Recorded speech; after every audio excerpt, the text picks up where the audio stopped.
Ladies and gentlemen, today, as the opposition, we stand firmly against the motion this House would let the government fully own and manage all the public transportation in Indonesia. We believe that a model based on public-private partnerships, not full nationalization, is the best way forward for Indonesia transportation future. Indonesia's transportation needs are vast, complex, and rapidly evolving. The core issue is not simply who owns or manages public transport, but how Indonesia can deliver efficient, reliable, and sustainable service to its people. The challenge is mobilizing enough resource, expertise, and innovation to meet growing demand, especially as urbanization accelerates and connectivity becomes key to economic development. We don't defend the status quo as perfect. Instead, we advocate for a revamp and strengthen public-private partnerships model, not full government ownership. The current system has demonstrated that collaboration between government, state-owned enterprises, and private companies can deliver large-scale, high-quality transport infrastructure and services provided is well regulated and transparent. Indonesia's infrastructure needs are enormous, estimated at over 6.4 quadrillion rupiah for 2020 until 2024. The government can only cover about 37% of this through public funds. Public-private partnerships model has already delivered major successes like the Trans-Java Toll Road, the Jakarta-Bandung High-Speed Rail, WUSH, Terminal 3 at Soekarno-Hatta Airport, and the last one is the new Priok Container Terminal. In summary, Indonesia's transportation challenges require collaboration, not centralization.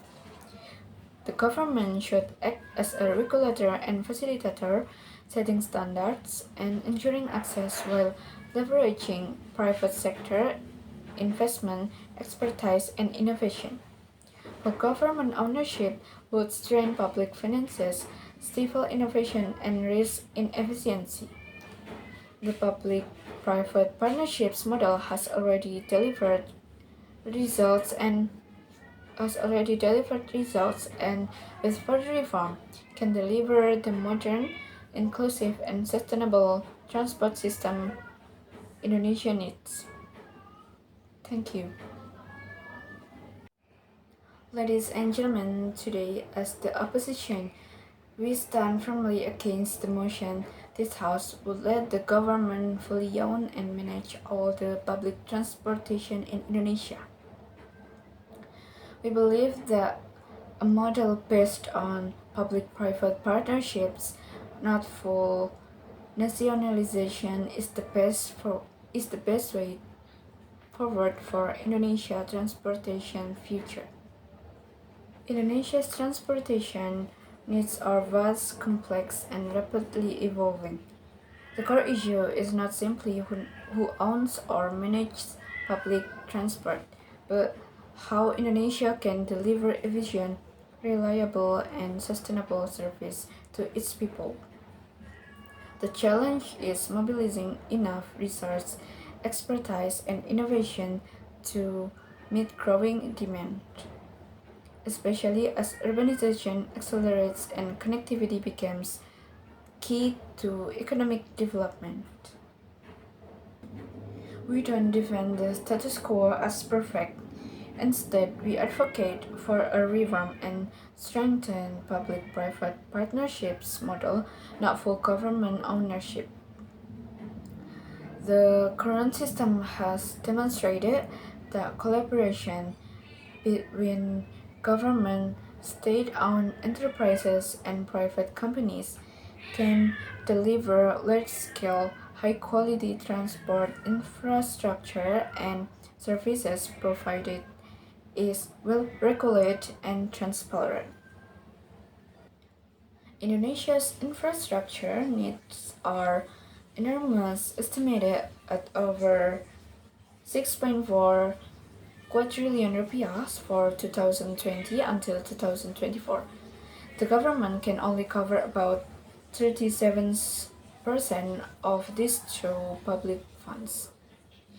Public-private partnerships model has already delivered major successes like the Trans-Java Toll Road, the Jakarta-Bandung High-Speed Rail, WUSH, Terminal 3 at Soekarno-Hatta Airport, and the last one is the new Priok Container Terminal.